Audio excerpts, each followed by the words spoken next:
नमस्कार बच्चों, आज हम पढ़ेंगे पर्यायवाची शब्द। मुझे बहुत प्यास लगी है, थोड़ा पानी पी लेती हूँ। कितना ठंडा जल है।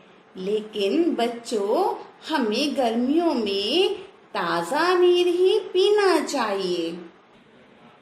बच्चों, यहाँ मैंने कई वाक्य बोले जिसमें एक शब्द को अलग अलग तरह से बोला गया। जैसे जल को मैंने पानी भी बोला, नीर भी बोला और जल को अम्बू भी कहते हैं। तो बच्चों, जहाँ एक ही शब्द को अलग अलग तरह से बोला जाए या एक बात को कहने के लिए अलग अलग शब्दों का प्रयोग किया जाए लेकिन उनका अर्थ एक ही हो, तब ऐसे शब्दों को हम पर्यायवाची शब्द कहते हैं।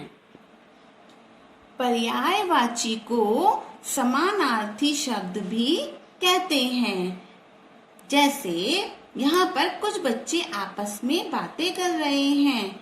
एक बच्चे ने कहा, सूरज के आने से रोशनी हो जाती है। दूसरा बच्चा कह रहा है, हाँ, सूर्य के आने से उजाला हो जाता है।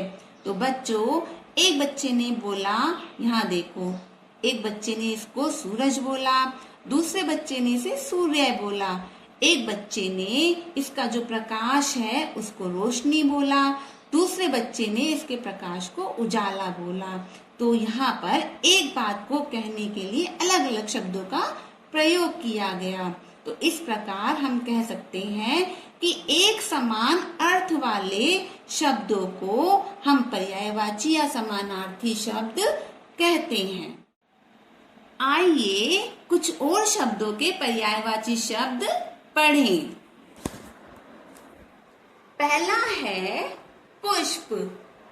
पुष्प को हम फूल, कुसुम, सुमन ये भी कहते हैं। जैसे बगीचे में बहुत सारे पुष्प खिले हुए हैं, बगीचे में बहुत सारे फूल खिले हुए हैं, या बगीचे में बहुत सारे कुसुम खिले हुए हैं, या बगीचे में बहुत सारे सुमन खिले हुए हैं। हम कुछ भी बोलेंगे, इन सब का अर्थ एक ही होगा। दूसरा है हवा। हवा, हवा को हम वायु, समीर, पवन, हम इन शब्दों से भी जानते हैं। हम हवा को वायु, समीर, पवन कुछ भी बोलेंगे, इन शब्दों से भी बोलेंगे तो इन सब का अर्थ एक ही होगा। फिर है मित्र। मित्र के पर्यायवाची शब्द हैं दोस्त, सखा, मीत। हाँ बच्चों, आपके भी तो बहुत सारे दोस्त हैं, सखा हैं, मीत हैं, मित्र हैं, है ना। देखो यहाँ पर बने हैं बहुत सारे मित्र, बहुत सारे दोस्त, सखा, मीत। हम इनको किसी भी नाम से पुकारेंगे, इनका अर्थ एक ही होगा। बेटा। बेटा के पर्यायवाची शब्द हैं पुत्र, वंशज, पुत्रक। फिर है सुबह। सुबह के पर्यायवाची शब्द हैं सवेरा, प्रातः, प्रभात। सूरज। सूरज के होते हैं रवि, दिनकर, सूर्य। फिर है चांद, जो आप आकाश में रोज रात को देखते हैं, और चांद को हम चंद्रमा, शशि, चंद्र भी कहते हैं। चंद्रमा रात को अपनी रोशनी फैलाता है।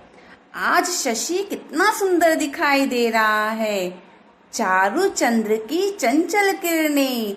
तो बच्चों, यहाँ पर कई वाक्य हैं और उनमें चंद्रमा, शशि और चंद्र प्रयोग हुआ है, लेकिन इनका अर्थ एक ही है, मतलब चांद। फिर है आग। आग को हम ज्वाला, अग्नि, पावक भी कहते हैं। पेड़। पेड़ के पर्यायवाची शब्द हैं वृक्ष। कितना सुंदर वृक्ष है। तरु। देखो उस तरु पर कितनी सारी चिड़िया बैठी हैं। दरख्त। अरे इस पेड़ पर जितनी भी चिड़िया थी, ये जितना भी है दरख्त कितना सूख गया है। हमने आज पर्यायवाची शब्द पढ़े। आओ अब हम अभ्यास कार्य करें। समूह से अलग शब्द पर घेरा लगाइए। बच्चों, यहाँ पर इस वाक्य का अर्थ है कि यहाँ पर कुछ समूह दिया गया है, लेकिन इनमें एक शब्द ऐसा है जो एक अलग ही अर्थ दे रहा है, तो हमें उस वाले शब्द पर घेरा लगाना है। क। पेड़। पेड़ के पर्यायवाची शब्द हैं पुष्प, वृक्ष, तरु। नहीं बच्चों, इनमें एक शब्द अलग ही अर्थ दे रहा है, जिस पर हमें घेरा लगाकर उसे अलग करना है। तो वो कौन सा है बच्चों? पेड़ का अर्थ होता है वृक्ष, तरु, लेकिन पेड़ का अर्थ पुष्प नहीं होता है, तो इसलिए हम इसके ऊपर घेरा लगाएंगे, क्योंकि पुष्प का अर्थ होता है फूल। ख। कुसुम। कुसुम के अर्थ वाले शब्द हैं फूल, टहनी, सुमन। इस वाले समूह में भी एक अलग अर्थ देने वाला शब्द है, वो है बच्चों टहनी।